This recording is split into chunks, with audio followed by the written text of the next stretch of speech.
do, they have been exposed now. And everybody... But you didn't pick it on time. That's the point I'm making. No, let me make my point. Yes, please. So they have been exposed now. And we know them. At the appropriate time, the secret agents will do their job. Now, let me tell you, I appreciate and commend the wisdom of the governor to expose them to the stakeholders in the state, to really know. I've told you that by now, I'm not speaking for them. As the governor can expose anybody, he hasn't identified. Let me tell you what he has exposed them by constituting that committee, and the committee, they present that those people came. I'm not speaking for them, but by now, the committee within themselves will have known those who are fueling husband of discourse in that area. Are you part of the community? No. Because I've told you that the governor said he doesn't want politicians to be part of it. So everybody, those who are a member of the community are not politicians. Yeah, all right. NBA, yeah, the traditional rulers, yeah, and many prominent people in the state. What have they been able to come up with? That committee. You see, the committee so far is about 2 months now. They are doing their proceedings when the proceeding was interrupted. You see, in that kind of situation, it's a sensitive issue, which you have to be calm. 2 months is a long time. Yes, where even during the proceedings, the chairman of the boundary committee was insulted, and they raised an issue that they don't want him. That one would think that should be part of the job. It's part of the job. It should be expected. No. What I'm saying that some people know where they are going to. They don't want this thing to resolve because of the political. And we keep asking, who are they? Don't worry. They don't worry. People, lives have been lost. We should worry. Don't worry. When the time comes, you know that. Let me quickly add this one. This particular one, even according to the statement of the police, started on March 21st, this particular issue right now. And today is 25th, almost 6 days after. It was yesterday that people learned from the governor, okay, interventions, what would the government do to assuage, the discomfort, the inconvenience that people have suffered, because, Barrister, I must tell you, some of us, personally, have seen people that have been displaced. This area is not too far from that area. So you see some of them squatting in religious places, begging people to please, life is sacred, so preservation first. And we've not had the governor or the government since Friday, possibly a temporary shelter or an IDP camp or intervention, either from the state emergency management or the national emergency management. Is that fair? Thank you very much. I want to say with this. Or they are less Osun than the rest of us? No. They are Osun, and everybody is important in the state. So why? And the governor we are working towards that. With this short period of time, this will return and they will... No, I'm not just talking about the resolution. I'm talking about intervention. Practical steps. You see, about 100,000 people have been displaced, according to reports. Let me tell you one thing. Today is the 6th day. No IDP camp. We have not had anything from SEMA. We have not had anything from NEMA. Didn't you reach out to the federal government? There's a procedure for everything in government. Barrister, I make bold to say, I'm sorry to interrupt. I make bold to say, I know some northern states that if something happened today, by tomorrow morning, NEMA is there. That is what they are. What's going on? No, let me tell you what. And it's not a political thing. Please, I'm not sure we should listen through politics. Listen to me. If you know... Did the state government reach out to NEMA? Listen, let me explain to you. Yeah. The North you are referring to, how many years they have been experiencing that? We don't expect what is happening. I just take that as an example. Let me make my point, please. 6 days. Let me make my point. Intervention. No, I'm coming. Let me make my point. The North you are referring to, how many years we have been experiencing this kind of crisis in North? We don't expect what is happening here. What you don't expect to happen has happened. It will take you just little time for you to... How about the state emergency management agents? What have they done? They are working on. They are working on 6 days. Very soon you see the result of what. All right, Barrister. In your capacity as special advisor to the governor on boundary matters, what do you think is a permanent solution to this crisis? We do not want a recurrence of this, ugly incident. What is the permanent solution? Thank you very much. It's a very good question, which I will be straight and blunt in saying it. the buffer zone has been taken over, but the legal process is yet to be completed, which very soon will be completed. How long will it take? Now, when you're talking about buffer zone, the governor will decide to use it for social amenities that will benefit the general public. You see, jokingly, I was discussing with somebody that what will bring permanent solution to that area is to build correctional center in that area. How so? I'm coming. That's my own opinion. I'm not talking. This one is in respect to my own personal opinion. Okay. I'm not responsible. It's not the government but my own. And when we made that proposal, they may look it another way. But with my own opinion, to build correctional center in that area, and maybe immigration quarters, military quarters, and donate it to the federal government. And our people, their brain will reset when anybody that is committing crime, not related to this particular one, has been sent to go and many other people from the state go and serve your term in that place. And when they sit down, when they are in prison and they sit down, if the reason that this is the land we are fighting for, my father's, I'm not giving the ownership to anybody, it has become the property of the government at that time, and say that this is the land we are fighting for, government has taken over, and we are being, for criminal offense that we are committed, we are being remanded to serve JTA or to be in detention. So you believe it will serve as a deterrent? Yes, exactly. Yeah. Their brain will be reset forever. But because the issue now is this, if we say we take it over and we leave it and we want to share it for them, no, we are planting time bomb. Again, we must bring permanent solution to that area by build social something that will benefit, whether good or bad. Nobody will wish to go to prison. But that for me, I will suggest I will build prison. So if you are committing any crime, let them from Ifon-Ilobu. Yeah. But Barrister, apart from construction of a correctional service center, prison, like you said, there are other things the government can actually do in that area. How about having a free trade zone? How about structures of economic importance? Things that will attract investment to the state. I mean, there are so many other things. Yes, I agree with you. Apart from having something that will serve as a deterrent to people against crime. I agree with you.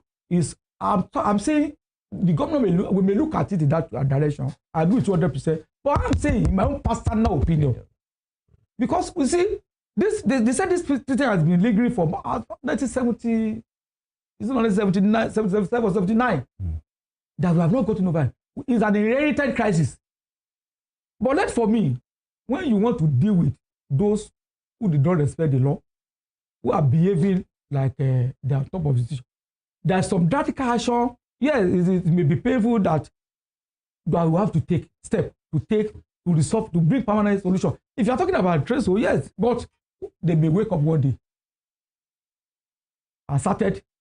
The trade zone is not to do market and transaction, business, exchange business.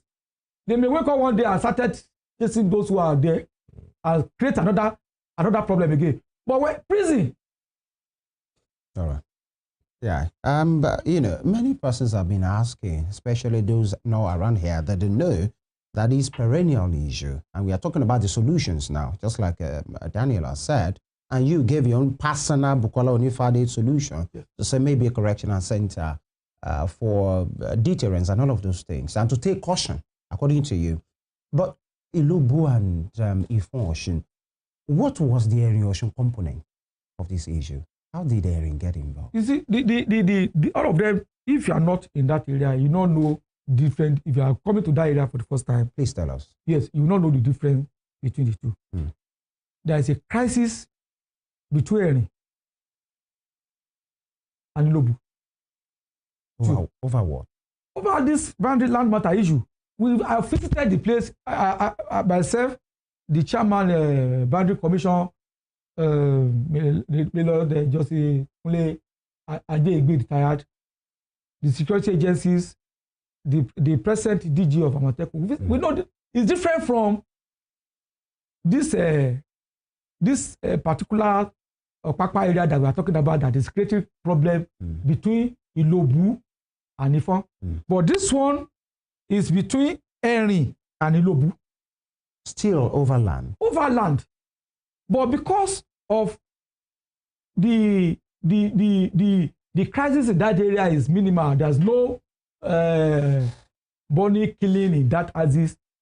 That was what prompted that if we say, okay, we want to settle, if you are looking at between Ifon and Ilobu, and we leave Erin, we are just planting time bomb. Their own, after we might have resolved this one, their own will come up again. That was what prompted the suggestion that, okay, let us hold on to that of between and set up a older man committee to incorporate the issue of that look into that too. We have their own too. I've visited the place. It's not about I know the place, I know and I know what I've observed. All right, Barrister. You talked about customary rights when it comes to these land matters. And we all know that traditional rulers, permit me to use the word, are the best custodians of customary history. In the resolution of this dispute, what role are the traditional rulers playing? Because they know everything. Ideally, the traditional rulers, they know everything, almost everything about their communities, about their societies. So how do you intend to integrate them to bring a lasting solution to this crisis? Thank you very much. I agree with you that our traditional ruler, they are the custodian of the history in their domain. And their role is to mediate and bring peace to the society. That's why they are there. But the issue is different communities have their own way of life. There are some communities who they have their family who own land. There are community who have their ruling ancestors who owns land. There are community who it is the only person that have right to their land is their traditional ruler. So there are different ways of managing their properties according to their traditional history in that domain. But now when it comes to issue of land matter, we have seen a situation whereby this is the traditional ruler in this community. He is quite aware that maybe a Jemu or Lokiran are the customary owner of this particular land, that the land does not belong to that traditional ruler. It is even the traditional ruler that if there is a crisis that they are supposed to take before him to resolve the matter, that will go to that Ojomi or Lokiran's land to go and sell, or to say you want to take over. So how do you resolve as a traditional ruler when you have betrayed the trust imposed on you by your subject? How do you now resolve when you are trying to take over your subject land? Is this one of the issues in this particular process? No. The issue is this. No. The issue, I'm just according to the question you asked. Oh, no. So the issue is this one is boundary issue. The traditional rulers that are involved in this, has the governor met them? Have they met the governor? Do you have their commitment to peace? Several times. Now, in this particular instance? Yes. Even in Ilobu, several times the governor have called. I was more than 3-4 meetings were headed by His Excellency, the Deputy Governor of Osun State, with the instruction and directive of the governor, and governor have met with them also. On this particular crisis, this one that started on 21st. Exactly. Has it met with the traditional rule? Exactly that I'm saying. Does the state government have their commitment to peace? Yes. All of them. I was part of about 4 meetings headed by the Excellency Prince Kola Adewusi, the Deputy Governor of the Osun State, with all these traditional chiefs, appealing to them 4 times. All right. You understand? Even at that time, the President Olufon has not been installed, but the representative, I think it's not ESA, was when there is no sitting Olufon, the next in rank to Olufon is Asa. He was present at that time, and we visited both Ilobu, Ifon, more than three times. No, so that we get it right, barrister, this crisis started on 21st. In the past 5 days, have the government met with the Yes. The governor called. What are they saying? What are their grievances? The governor was appealing to them that he doesn't want to take action decision on them. That she should go and talk to their subject. But can the government make true of that riot act? The governor, rather, can he make true of that riot act that he read to the traditional rulers? Because many people feel Governor Adeleke is a peace-loving man. He doesn't want trouble, so he might not be able to go the extra mile if push comes to shove. Do you think the governor can make true of his words if the situation persists? Exactly. Yes. Let me say one thing. If you are perpetrating criminal act, there's no respect for whether you are a traditional ruler or whatever. If you are found to be in there might be backlash. The governor will not mind. When you are talking about life, what can you compare with the life of people and properties? Absolutely. All right. And barrister, we had a guest on this show yesterday who is of the opinion, and some other people too are of the opinion, that the governor shouldn't have threatened the traditional rulers. They see it as an insult to the throne. Now, why should the governor, that's in your culture, that it's not proper for a governor to issue such warnings or threats to traditional rulers? Exactly. I listen to that, what you are saying, and I know, if you want me to mention the name, I will mention his name. Yeah, go ahead. Is architect Goke. Yeah, absolutely. I listen to him. You see, and he gave his reasons, by the way. Let me tell you. You said you listened to it. He said, possibly not publicly. Let me tell you what. I've told you. What about the meeting? This meeting? What about what you have been doing secretly that you are not aware? Yeah, which I said too. That wasn't. What about it? So you see, when you are talking about, at times when I listen to actor Omigbodun on your TV or radio, I don't take him serious with due respect to him. No, but he supports your government. No, I'm coming. No, that's your opinion. Let's take it clearly. That's your opinion. My opinion. And he has a right to his opinion. I understand. He has a right to his opinion, but at times there are some statements that you can make that will show maybe your bitterness or what maybe these people have wronged you. No, but so far he didn't sound bitter. He said he supported 98% of the decisions of the governor. I can 98%. I can decode and digest when you are talking to me. You don't need to. But barrister, must everything be politics? That is the problem. He gave his opinion. No. I'm not talking about politics. So why do you think it's bitter? I may have personal issue with you, and that may be prompting me or motivating me to say one or two things about you. When we can actually go to say he's not aware of the fact of the meeting that we have been that we have had secretly with them, begging, persuading. You know, Yoruba will say, he will come back to you. Absolutely. The governor have tried to be sincere. That's why people are now trying to blame him now for his generosity and kindness. That he's too lenient. He doesn't want anybody who doesn't want to harass and intimidate anybody. Or do it. But with this, can we continue wasting lives and property and say traditional ruler? So we should is the governor, is Governor Adeleke ready to go all the way now? I support that decision of the governor, giving them warning openly. Because when you have warned your child secretly and he refused to, I'm not saying they are child to the governor. I'm just saying it as an example. Because they can misquote me. Maybe I'm saying no. If you have been warning your child, and he refused to do, if you keep it to yourself, and you don't expose him to the world to see what you have been doing. People say you haven't warned him. I haven't warned him. So where do we go from here? Yeah. About solution. Because it's getting permanent solution. Either the politicians, according to you, will influence, or some money bags, or some mercenaries. Let's just have a lasting peace. The government of the day has a duty. People will not take excuse that it's the politicians that have caused it, it's mercenaries that have caused it, it's some troublemakers that have caused it. Governor Adeleke swore to the oath to protect the lives and properties of the people. How do we get lasting solution for going from here? Thank you very much. That is it. I can assure you 100% that we will get lasting solution to this. That's what Osun, and I want you to speak to Osun exactly. people. They want to. I can assure Osun people, yeah, on behalf of the governor, that we'll get a lasting solution to this issue. With we have taken steps in the past to make sure peace reign in the communities, and everybody can see what the governor has been doing and what he's still doing and what he will do in respect to this matter.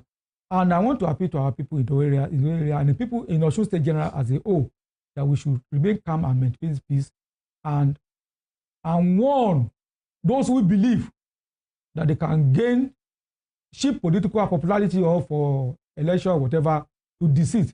You see, when you have been put into a position of authority, there is some level of your statement. You see, I listened to the former president of Nigeria, Jonathan, that was saying, as a former president, they don't just make statements that, especially against the sitting president, there's a tradition. It's not law, but it's a tradition that the statement may instigate violence.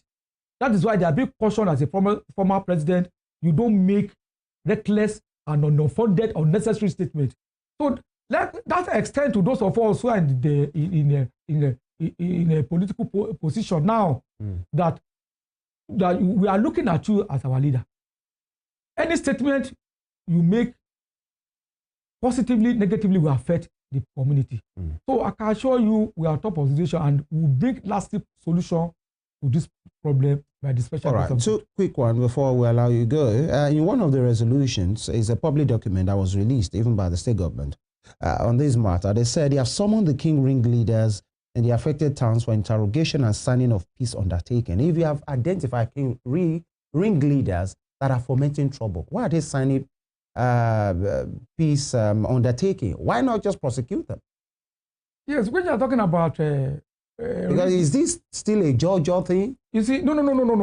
When you are talking about peace ringleaders, are the people I told you making reckless statements, instigating violence. But you see, the issue is this: there is a way you can address their issue. It's different from incitement to public disorder is a crime. Yeah, I agree with you, but the is different from those who are caught in the act. Now, let them now mention, let them now say, this is the person that sent me to go and do this. Okay. But when you have not caught in the act, there is nothing to nail you. So you mean you don't have hard evidence yet against these people? Is that what you're saying? No. You see, I based my reasoning on the reckless statement and move of some people. But you see, those people is in your resolution. You said you have summoned ringleaders. Exactly. So why begging them to sign on that? No. You can easily prosecute. Come on. These people that we are talking about, they will not be involved. Some of them, they have their houses in Osogbo. Immediately they made us instigating statement that there's a crisis, they ran to Osogbo. Yeah, they are not directly. They will never see that. Well, you see, let them, those who those police have arrested now, let them mention that this person involved.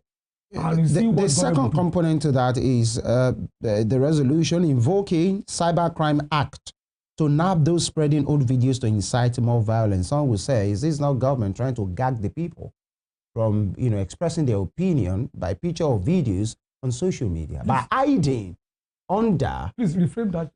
Is part of your resolution invoking Cybercrime Act to nab those spreading old videos to incite more violence.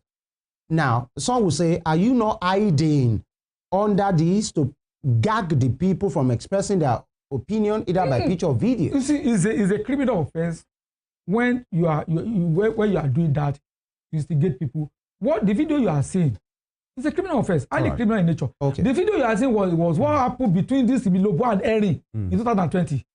Some of them, not all of them. Most of them. At least you have shown the present one now, which I can testify. I've witnessed. The present. Yes. All right. But the one they are circulating now, playing using voice background to show as if is the one that happened between Erin Osun and Ilobu in 2020. Even affected everybody. All right. As a government barrister, as a government official, we've been hearing so different reports. But no accurate reports yet as to the extent of destruction that took place. In some reports, we hear that up to 100 houses were razed, were burnt down, so many lives lost. What can you say categorically is the situation of things here? Can you speak directly to the facts, like how many lives were lost? How many houses were destroyed? We need to hear from you, and you speak for the government. Because if you say that these videos that have been circulated are videos from the past, then what is the current situation? Exactly. Yes, the current situation is that the area is calm. There's 24 hours of it. I'm not saying there's no level of discussion, but I'm not in the position to say that now, because I don't want to give a figure or whatever the account of what I did not have the fact with me. All right. We most sincerely thank you, Barrister Bukola Onifade, for your time on this program, speaking to Nigerians, especially the Osun people, on what the government has done on the boundary issue and, of course, development so far. The governor was there in those communities yesterday, and you saw the video earlier. We hope whatever the government is doing now will be lasting, and the government will be proactive to forestall anybody, latching in to this crisis to foment trouble. Thank you very much. Once again, Barrister Bukola Onifade, Special Advisor to the Governor on Boundary Matters. Thank you very much. Thank you very much. And we wish you, Mr. Governor, and Osun people all the best in this quest. Thank you very much. We must go, Daniel. You're welcome. Absolutely. It's been a wonderful show. Thank you so much for staying with us. Emeka Daniel is my name. Join us again tomorrow for a fresh edition of Morning Spring on Western Spring Television. Do have a wonderful day. Good morning. And of course, you can have a recap of this program on our YouTube channel at Western Spring TV. And also, please follow us on our social media platforms, X, Instagram, Facebook, and even TikTok for more exciting programs. From the station, Femi Ojo is my name. I want to thank the production team for putting this together with us. We'll see, God willing, for the midweek edition tomorrow. God bless Nigeria.